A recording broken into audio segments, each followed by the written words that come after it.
Super Supportive by Sleyca. 202. Shoes. That woman's a slicer. I want something sliced. Natalie was looking down the pedestrian-only street toward a woman with long, silky gray hair. The color of it matched the skirt the woman wore, as well as the mesmerizing droplets that flowed from the backs of her fingers. A young man had just dumped a mound of what looked like oversized ginger roots onto the folding table in front of her, and she was making patting gestures over and around the pile. That doesn't look like a spell impression, Alden said, hurrying after Natalie, just as eager as she was to get a closer view of the magic. He'd parked the nonagon against the wall of a building half an hour ago. Their destination was near enough that they could have been there in minutes.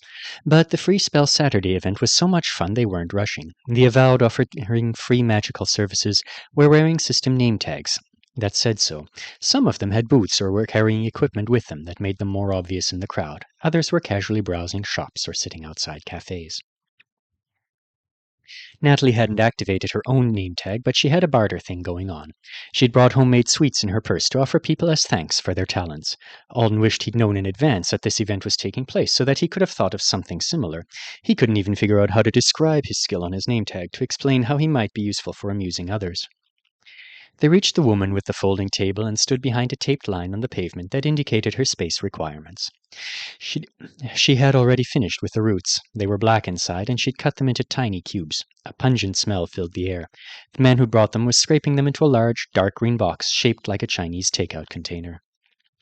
He tapped one of its corners and said a word that meant seal in Artonan. When nothing happened, he repeated it, pronouncing the word slightly differently. After he failed a third time, Alden said, "I think you've got the wrong corner. It's that one there," Natalie was saying at the same time, pointing toward the one that looked a little more interesting. Sympathy for magic wasn't annoying when it was like this, just a nudge that made the correct corner stand out differently from the others.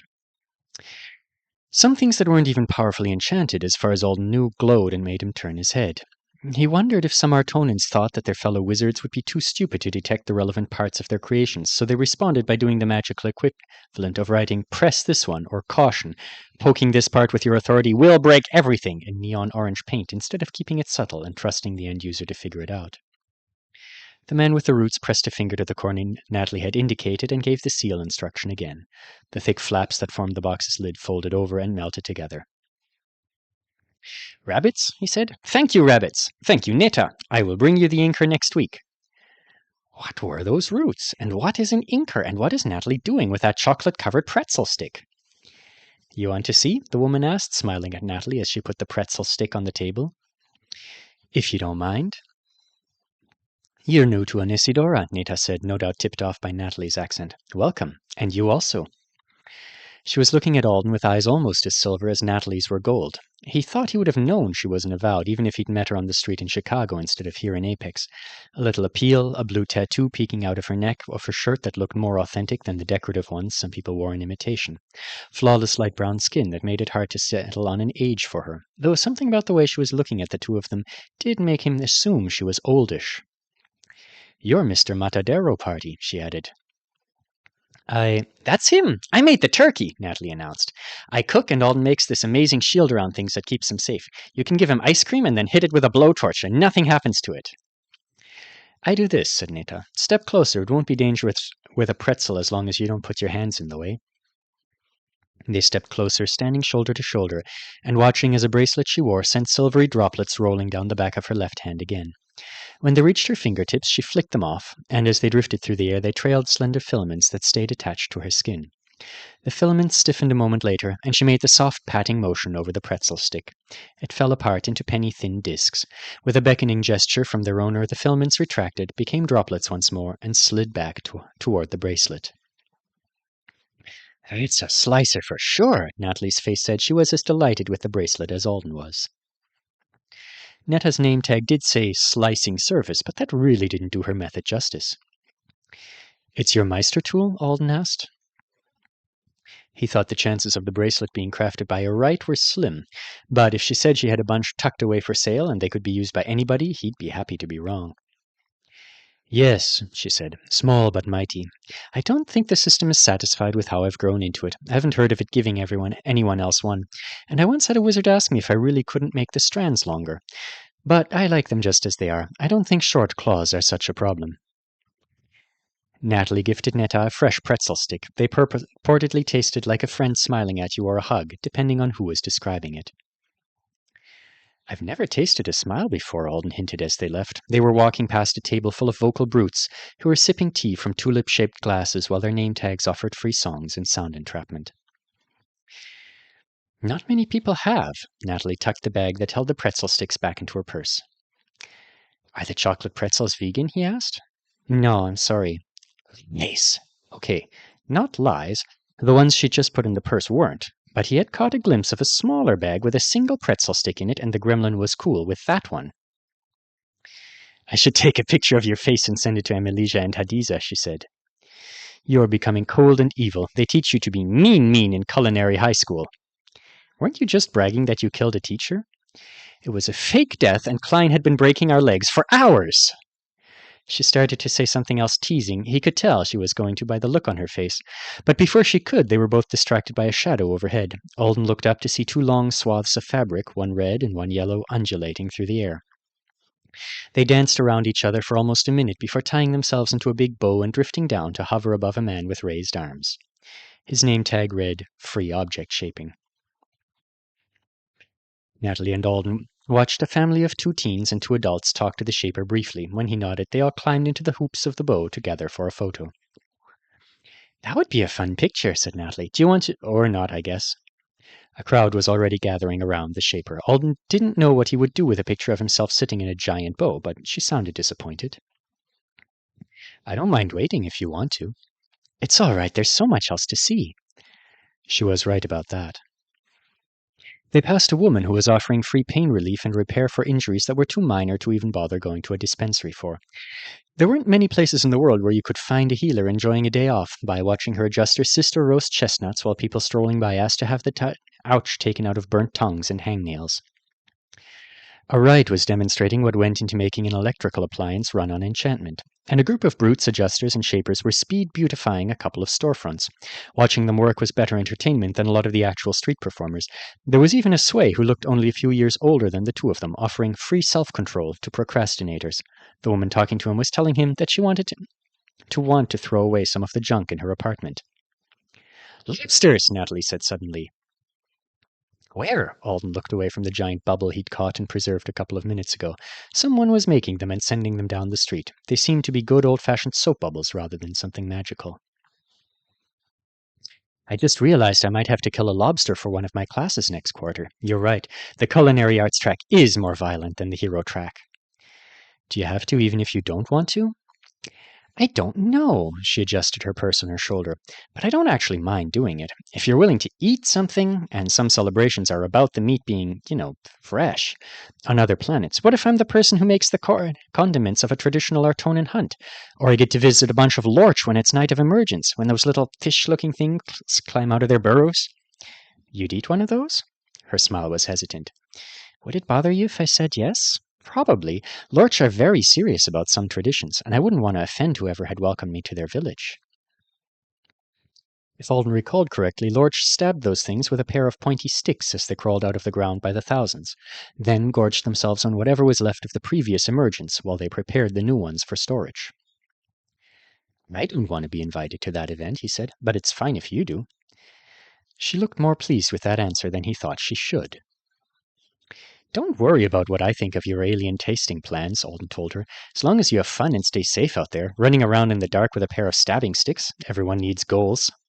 She nodded and poked the bubble. I wouldn't call that a goal. It's something that might happen one day, that's all. Are you sure you haven't just revealed your actual life's purpose to me? She poked the bubble again, and he let it pop on them both. Her cheek dimpled. I have been worried a little bit, she confessed. I didn't think you minded me cooking meat all the time, since you're always talking about how good it looks and smells. But you're so dedicated to your diet, and maybe you were just being supportive because it's my skill, even though you thought... Until just then, Alden hadn't realized why she was going into detail about what kinds of animals she might serve up on platters to diners of various species. The vegan thing, he exclaimed. She blinked. No, he said, don't worry about me being upset with you for that. I kind of fell into the diet. I haven't actually pondered the morality of it as much as I should have by now, but I'm seriously fine with you cooking and eating life forms that are below a reasonable intelligence threshold. Okay, good, she said. I mean, I do think it's really nice how much humans care about animals compared to a lot of other.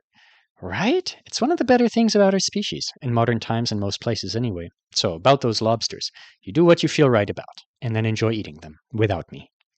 That's what I'll do. They were both nodding at each other, like something serious had been dealt with.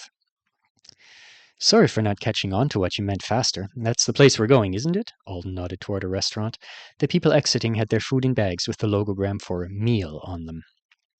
That's it, Natalie said. The diet is inconvenient in a lot of ways, Alden added as they headed there. More than once on Thagant, he'd had the thought that a major eating restriction, on top of a limited food supply, could have been lethal. What if the lab had been stocked mostly with jerky?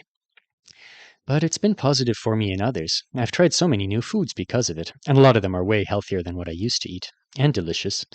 Your vegan nachos. I thought it was your magic making them taste better than the regular kind, but that afternoon when you made them for me, even though you'd fatigued your skill earlier in the day, still the best. At the compliment, she hopped ahead of him and spun to face him. It was a dynamic, graceful movement, one that caught his attention in the way that still happened often enough, even though he was used to how the appeal worked, making all the pleasant things about her sing louder to his senses. There it was in the way her hair gleamed in the sun, and also in the way her long legs carried her back. 2 simple steps that were somehow so perfect it was like watching a fragment of a dance. I might, she said, her voice warmer than the day they'd both agreed felt like summer. You have 1 pretzel for you in my purse. The truth comes out. You can have it later.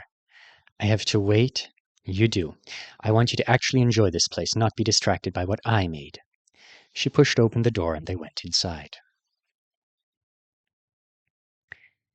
The drudgery chest was the heart of the restaurant and the source of the food. There were no chefs present. Instead, a chalkboard listed the current meal and thanked the people who trained the magical device to cook it.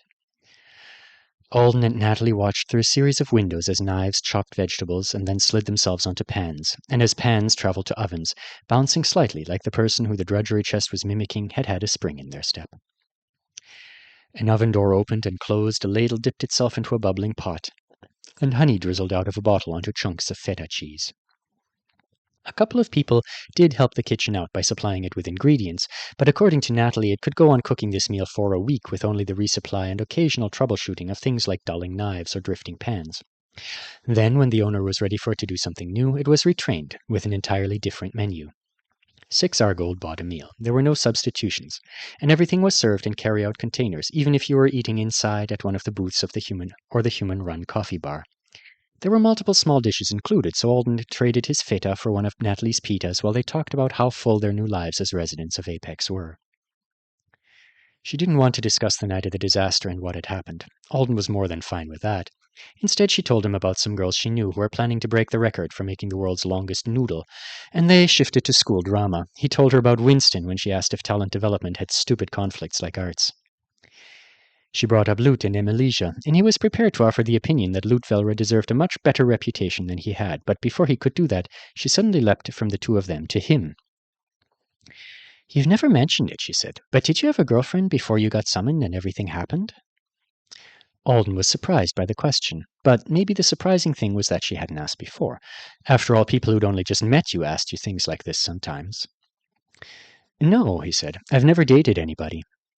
I'm surprised, said Natalie. You're so mature and thoughtful. Thank you. A tiny alarm had just begun to sound in Alden's head. He was going to ignore it. But I'm not that mature. You are, though! The tabletop between them was barely large enough for their spread of food. Beneath it, one of Natalie's shoes bumped the toe of one of his own.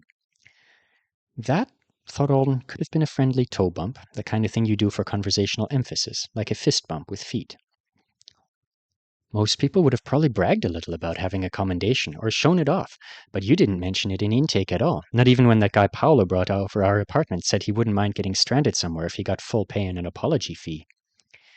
This is a small space, too, so accidental foot bumping happens. It was just the question about girlfriends coming out of the blue in combo with it that made it seem loaded. Natalie plucked an olive from the salad cup beside her and popped it into her mouth. You just ignored him. I thought he was so stupid, and I was going to tell him so. He was stupid. But you were calm and collected about it. Well, said Alden, I suggested we all go play with my pinball machine so that I could beat him, so I wouldn't say I was 100% mature there. Her laugh was bright. Did you hear about the commendation at school? He asked. I did. People in my classes know I know you, so they were asking a lot of questions. Sorry, said Alden. I expected them all to ask me questions, but it seems like most people are going to be semi-normal to my face and then grill my friends when I'm not around. How you and Lexi got questioned by our gym class, and then I think the gym class is gossiping with the rest of the school. So far, all I'm getting personally are stray comments, and some people who didn't care about me at all last week are acting like everything I say is interesting or deep. Maybe you're being deeper than you realize.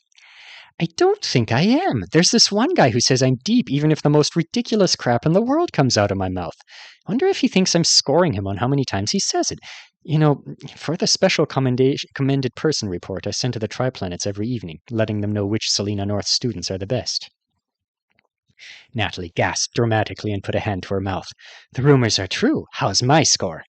Top of the charts. Yes, I knew I was winning. The window beside them was briefly shaded by a sheet of red fabric shooting by, pursued a moment later by a yellow one. They both leaned in their seats to watch the fabric weave wildly through the people walking past, and then spiral upwards. That shaper has amazing control, said Alden. Another toe bump made him turn his face back to her. She was wearing the sweetest little smile as she slurped lemon water through a straw. Uh-oh. I mean, she's almost as tall as me, so long legs make her feet touching mine more like... The next couple of months are so full of holiday stuff, said Natalie, setting down her cup. Alden swallowed. Yeah, when I was reading the dorm notice board, I saw that a group of campus carolers is being put together, and Cone from my class mentioning that his parents' ballet company usually does special shows for Lunar New Year. Don't know if they still will with everything being how it is. They'll probably do it better than ever, she said. Everyone seems to be thinking about showing their Our Anesidoran spirit. The rabbit welcome is still happening. They just changed the location, and I've been invited to 6 holiday parties so far. That's a lot. They would be more fun if I had someone to go with. The alarm was no longer quiet. An entire brass band was blaring warning notes. Red lights were flashing. And from the rabbit welcome, you can actually get invited to other events. It's called hopping, which I think is so cute. It's a pretty famous dance, too, so a partner for that would be the... Alden, I don't think that fits in your mouth. Alden had just shoved 3/4 of a large pita into his face.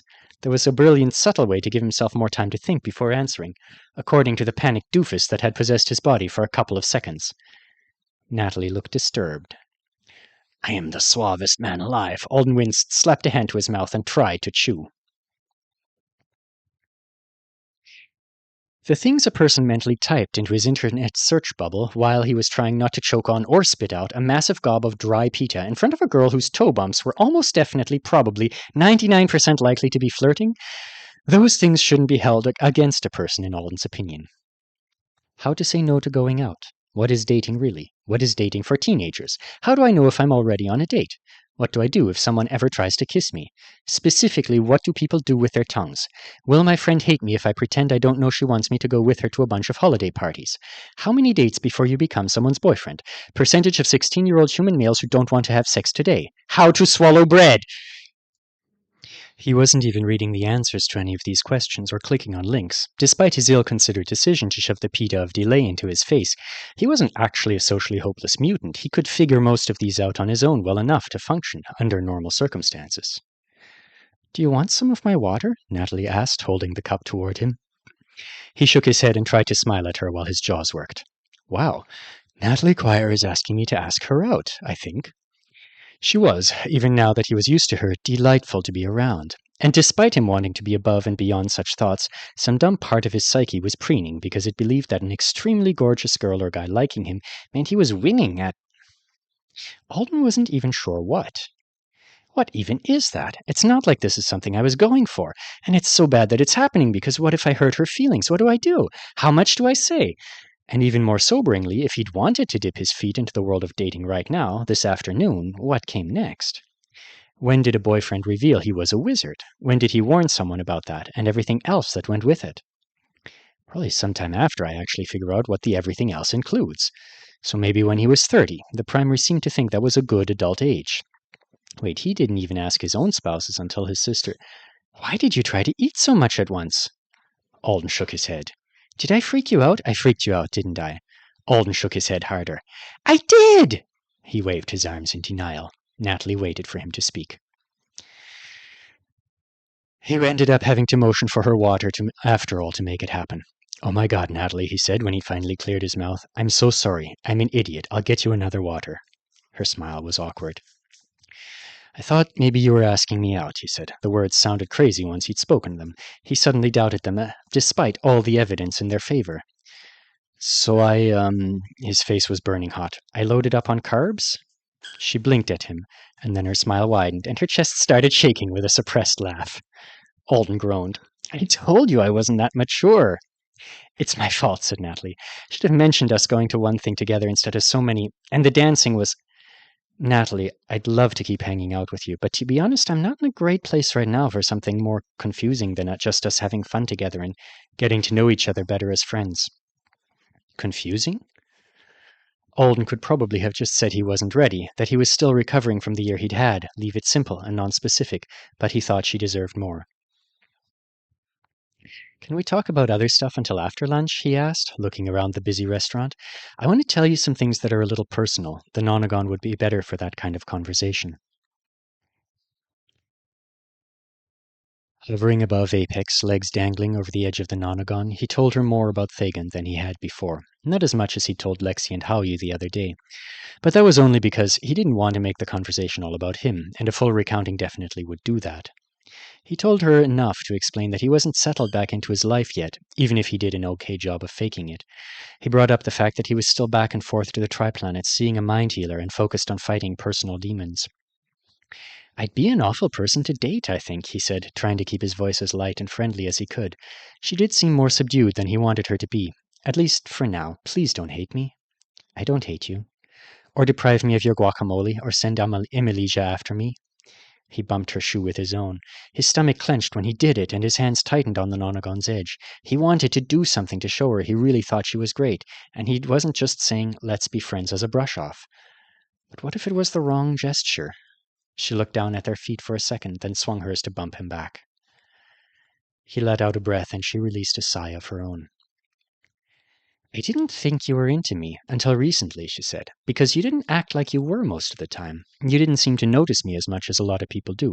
But then everyone kept telling me you probably did have a crush on me, and Everyone who? Alden asked, startled.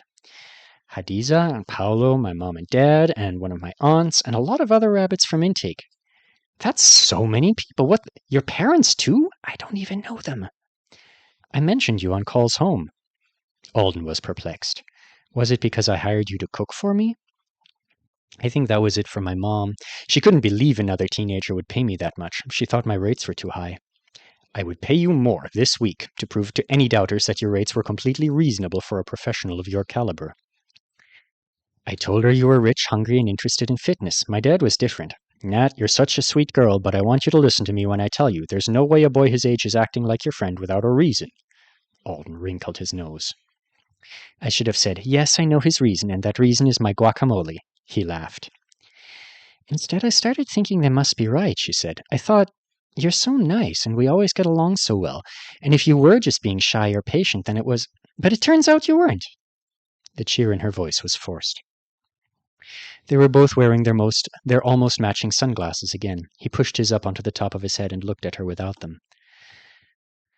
The day was beautiful, and she was being understanding, even though he was sure he'd hurt her a little. I know you don't need one more person telling you you're pretty, but of course you're breathtaking. I have noticed. I regularly notice.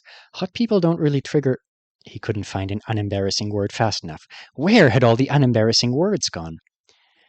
Just for me, but I do enjoy looking at you. More important than that, you are such a good friend to your friends. You're fun and funny and ambitious. You make me feel welcome and normal when we spend time together in intake, which was an amazing feat because I was such a mess. I am such a mess. I have absolutely no idea what's going to be happening in my life 6 months from now. I'm trying hard to find myself. And I have no clue how to dance, but I will always be flattered that you asked me to. I will take you to do that, by the way, if I'm not busy and you're interested in spending time with me when you could be with a stable, hot, lustful guy instead. She slowly lifted her sunglasses. He felt like he was awaiting judgment. I think you're hot enough, she said. That was not the judgment he'd been awaiting. Do you really not want people? There it was. He wondered if she was thinking his rejection of dating was a bullet dodged. It's not like I'm opposed to having sex, he answered. I want to try it sometime with the right person. I don't see hot people and crave them in that way, so far. Maybe I haven't grown into it yet, or I'm someone who has to fall in love first. Maybe I was a late bloomer and then Fagin shoved it back even further, or maybe it's just how I am. He resisted an insane urge to go into further detail about his hypothetical future as a haver of sex. Thank you for telling me, Natalie said, and for calling me breathtaking. Just being honest about all the things, since you were. Do you want to date people ever? She asked. I've always assumed I would one day, but it's not a priority for me right now. Don't know what I want in about 20 different life directions. So I can ask you out again sometime, Natalie concluded, if we're both available. You still want to? Alden asked cautiously. Not if you put that much food in your mouth at once again. He smiled. You know, I would be a horrible person to date too, she said. Not right now, but in the future. She left that thought there and watched him to see if he would pick it up. Because you're planning to spend most of your time off Earth? I want to see the universe, she said. I'm going to. I picked my skill and all the appeal because being a likable rabbit is the easiest, safest way to get out there. I probably shouldn't be asking people to date me when I've already jumped towards something like that. You'll still come back to Anesidora some. I know it's complicated too. I don't want to be lonely, but I chose this, and I'm still heading that way. Here, said Alden, take this.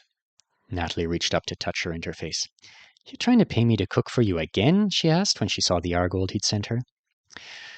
Always, but not with this. This is the exact amount of the Earth to Sleyca connection fee. It's the most expensive call I ever made. Were you calling a Grivik? Don't spend it, okay, said Alden. It's symbolic. It means you won't be lonely. No matter how far away you go, Earth and all the people here are only a call away, as long as the systems work. Natalie looked at her interface for a while, then back at him. Thank you. She didn't give him the special pretzel. She did go with him to the pick-your-own-produce experience to collect fruit. And on the flight back to her apartment, just before they arrived, she hooked her ankle around his and left it there for a few seconds. The way Alden cherished those seconds made them feel like they lasted for a much longer time.